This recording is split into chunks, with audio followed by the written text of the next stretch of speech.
Há exatos 100 anos, o Brasil estreava um novo modelo de legislação previdenciária. O dia é de homenagem, mas especialistas alertam: com o envelhecimento da população, o desemprego e o trabalho informal, ainda faltam muitos pontos a serem solucionados para que o sistema não entre em colapso. Reportagem especial de David de Tarso. Comemorada em 24 de janeiro, o Dia da Previdência Social, em homenagem à publicação da Lei Eloy Chaves, por meio da criação da Caixa de Aposentadorias e Pensões para os empregados das empresas ferroviárias. Os operários do setor e os trilhos levaram progresso a todo o país.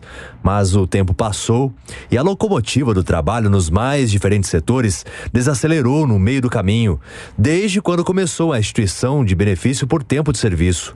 Isso é o que garante o professor de História Paulo Roberto Moda. O desmonte da Previdência que nós observamos hoje, essas reformas que aconteceram, elas acabaram ocorrendo pela própria desestruturação da legislação trabalhista.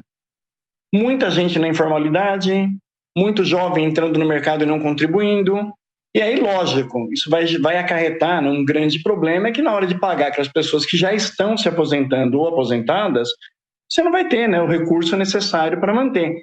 Então, eu acho interessante que a gente considere, sim, uma mudança de pirâmide etária, mas considere também a questão da legislação trabalhista que foi mudando, e que acabou tirando dinheiro dos cofres da Previdência para manter um sistema que até então, até os anos 80, era considerado muito bom. Em 2015, teve a alteração na regra de aposentadoria, com a somatória da idade com o tempo de contribuição. Esse número passou a ser de 85 para as mulheres e 95 para os homens. E isso ocorreu progressivamente. Em 2019, foi aprovada a PEC que prevê idade mínima para a aposentadoria. Segundo o professor de História, essas reformas, principalmente na última, em 2019, na gestão de Michel Temer, e alterações de leis ao longo destes 100 anos, desestimulou os jovens a contribuírem com a Previdência. Esses jovens que estão entrando agora, eles não contribuem para a Previdência. Eles estão na informalidade, eles estão em outro tipo de trabalho que não leva a Previdência a fazer uma arrecadação para manter a estrutura. Então, a gente analisando algo que até os anos 80 funcionava e de repente foi perdendo a funcionalidade, é fato que a Previdência ela sofre um déficit hoje. Por quê? Por culpa das reformas feitas durante os governos que foram alterando a legislação trabalhista e desmontando a própria CLT, O advogado especialista em direito previdenciário, Caio Almeida, afirma que essa situação deveria ser revista. Se os cálculos continuassem dando prioridade, fazendo com que boa parte da população tivesse os benefícios, tivesse a aposentadoria com o teto que vinha sendo pago, ia chegar um momento em que parte da população não seria assistida. Tá? Então, o judiciário entendeu que era legal, sim, que a reforma era necessária, mas eu não vejo isso a princípio como um retrocesso para a população, até porque no plano de governo, se eu não estiver enganado, o plano de governo do presidente Lula, presidente eleito, ele traz algumas mudanças para a Previdência, que essas mudanças possivelmente irão suprir esses questionamentos de parte da população.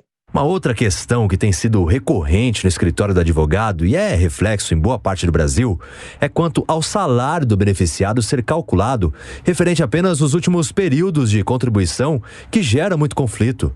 Muita gente questionava que contribuiu, por exemplo, contribuía no teto da Previdência e, passado algum momento, mudou de emprego, em que o salário realmente caiu, e quando foi fazer o pedido de aposentadoria, por exemplo, o cálculo foi considerou-se o último período com menor salário.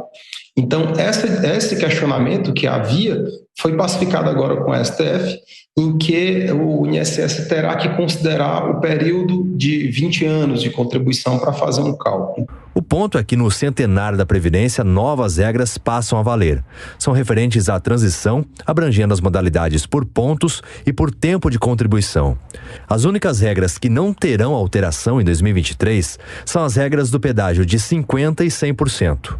No primeiro caso, terá que cumprir o pedágio de 50% do período que faltava para chegar à contribuição de 35 anos antes do dia 13 de novembro de 2019. Ou seja, são necessários pelo menos 33 anos de contribuição. Na regra do pedágio de 100%, é feita a média de todos os salários de contribuição posteriores a 1994. Feito isso, a média dos salários será o valor da sua aposentadoria sem a incidência do fator previdenciário.